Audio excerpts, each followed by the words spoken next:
Okay, here's where stuff's about to get fun. Now, we're going to talk about the supposed depth of Naruto. Now, I've touched on this once already, and the originality of this as well, but I've touched on depth already. I really don't know what more I can say. It's not that deep. Stealing from other mythologies. Creating a first you got a series about ninjas that ain't even about ninjas. Was originally supposed to be about wizards. Problem is the guys who frigging put out Shonen Jump said no, we're not gonna run the manga as is because it seems way too close to Harry Potter. There's some troubles right there, eh? Well, because of this similarity to Harry Potter, Masashi Kishimoto just admits that he just kind of ruminated through what else is cool and picked ninjas. So he just literally created a series about ninjas that ain't about ninjas because ninjas are cool. Okay? So, creates a series about ninjas that ain't about ninjas. Now I know people are going to say, how are they not ninjas? Oh my god. Here's an idea. Stop watching freaking TV. Stop watching freaking movies about what ninja are. And read about them. None of the over-the-top tales. None of the fiction. Read history. What they were. What they did. Closest depiction I've seen, historically speaking, to ninja is a film called Ninja. It's a B movie. Went straight to DVD. Great movie, though. Better than a lot of what Hollywood puts out. But that is what ninja are. Okay? Not freaking Naruto. Alright? These guys struck from the shadows. They concealed themselves. They blended in by any means necessary. And that was it. They didn't come out and face each other standing in an open field and whip out kunai and start throwing them at each other and do dueling blades and then unleash super powerful magic attacks. No. God, no. For a ninja to enter into a one-on-one battle or to make his presence known, he was dead if he didn't do it right. That's the only reason that they've maintained their mythological status, though, because they were using the element of surprise. They set up traps, they used trickery. Not because, they stand out in the middle of a caravan and unleash a giant water dragon that, nothing like this. Alright? Now, it's a series about ninjas, it's not really about ninjas. It steals from other mythologies. And, it borrows from Japanese mythology, it borrows from various Japanese mythologies. It borrows from, in one case, someone said it took from Egyptian mythology. And a lot of people are like, oh, that's a good thing. No, it's not. Here's why. Because they don't blend. They don't mix. When you try to do that, you're losing the point of what you're basing it on. You understand me? Now, we're going to come back to this in a second here, though, okay? Here's also the problem. By doing this, he broke the flow of his own story and broke established character traits, broke established effects of what different techniques did, and perhaps most notably of all, broke the fact that every single time a vessel has a demon sealed inside them, and it's removed, they die. This is a fact that you cannot ignore, that you cannot deny, that you cannot erase. And yet, every time, despite this, when Kushina has the Kyuubi, which is somehow out of nowhere sealed inside her, removed, she is not only alive but up and walking around. And this is also not too terribly long after having a child. Not only that, but when her husband does cast the Shiki Fujin to seal it, which is supposed to require pretty much complete concentration. You gotta maintain your seal, you gotta do this and that. He has his soul ripped out, dangling above him. Same with the Kyuubi, who is still able to attack, inexplicably. He's casting other jutsus. His wife, who should be dead, he manages to seal part of her soul into their son, as well as his own, even though it's not even in his body, but it's up there now.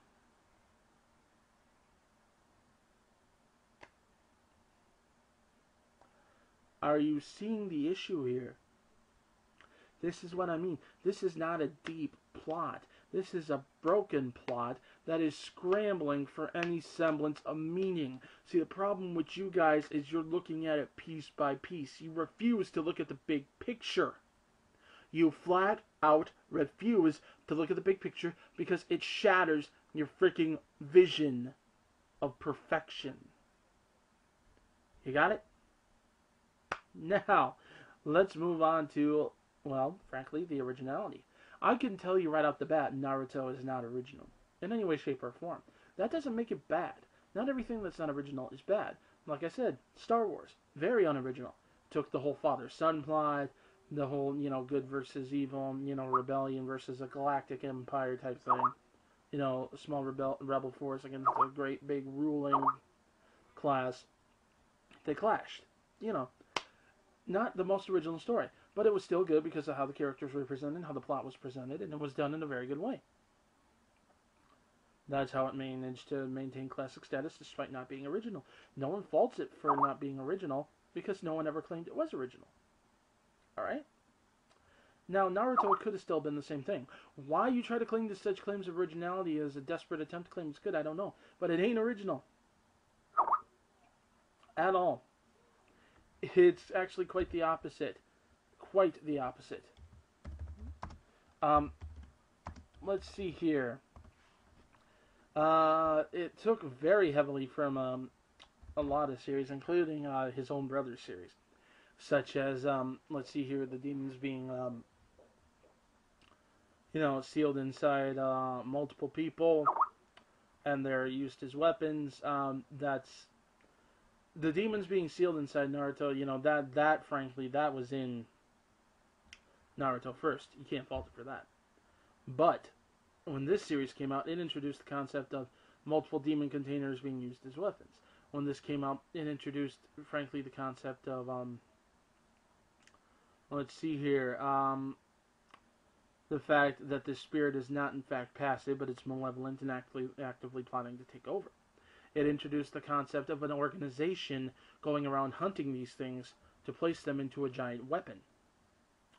It introduced the concept of someone from the past actually being the head of this organization, and you don't know who it is, but then there's the big reveal.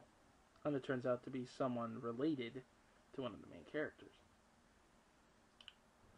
Okay, let's see here. Also has, the Bound Sword, the Eternal Black Flame, the, oh jeez, what else haven't I covered? Let's see, organization, head of the organization actually being someone's relative, indirectly, so on and so forth. Okay, yeah, there's also the character Jin. Jin's very interesting. He's pretty much the anti-Sasuke. Now, why do we call him the anti-Sasuke?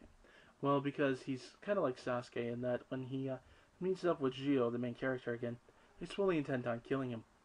He wants revenge. He blames him for a lot of what's happened to him.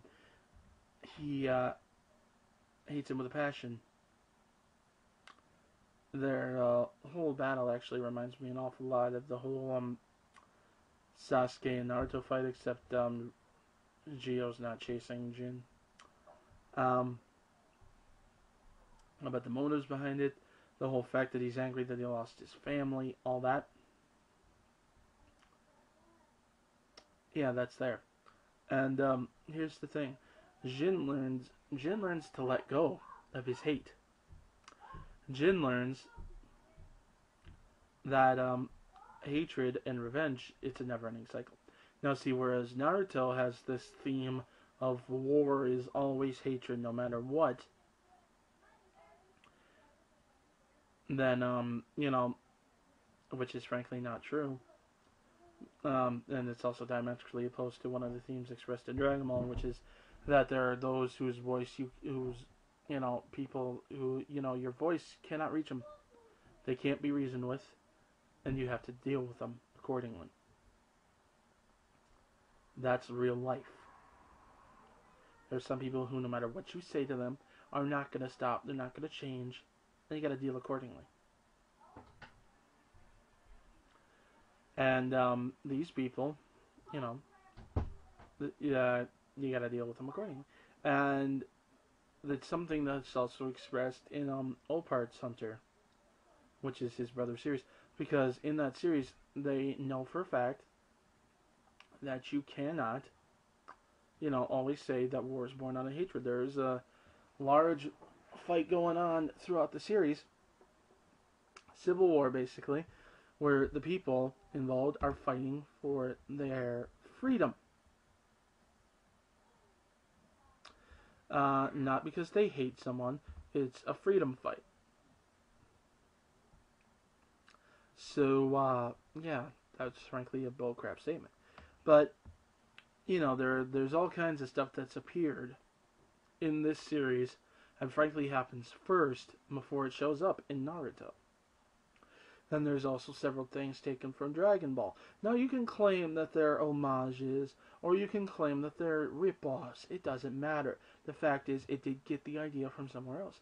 You have Naruto and Sasuke, who, according to Masashi Kishimoto himself, remind him of Naruto, or of Goku and Vegeta. Now that right there says something, because they're absolutely nothing like Goku or Vegeta. And yet, he thinks they are. That tells you something about how well this man can grasp even his own characters. But, moving on. You got, let's see, who else here? Naruto's whole look is based almost entirely on Goku's Super Saiyan form. The blonde hair, the blue eyes, the orange outfit. And, there's really nothing wrong with that. I mean, it's an homage. Who cares? But there's also the red Kyuubi chakra, which harms the user, much like the red aura of the Kaioken, which harms the user. You got, Kisame actually doing a freaking Kamehameha, pretty much. There's a lot of stuff that's taken from, other stuff. And then again, there's the mythologies brought in, the actual stories from legend. That is not originality. That is literally taking another story. And doing whatever. Now, a lot of people are going to say, well, what about Dragon Ball? Dragon Ball did the same thing with Journey to the West. No.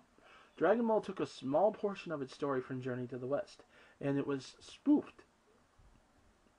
Dragon Ball was one of the first series of its kind, frankly. It was a spoof series in that it spoofed, and at the same time was a tribute to Journey to the West, much like Dragon Ball Z Abridged is a tribute to Dragon Ball Z. It was... it put Shonen on the map, really. There wasn't anything like it at the time. It was one of the first actual action comedy series. That stuff hadn't been seen back then. And frankly, some of the arguments I'm seeing were because it has martial arts in it, it's not original, nor because Dragon Ball Z later reveals Goku's an alien, it's not original. That's been used throughout time.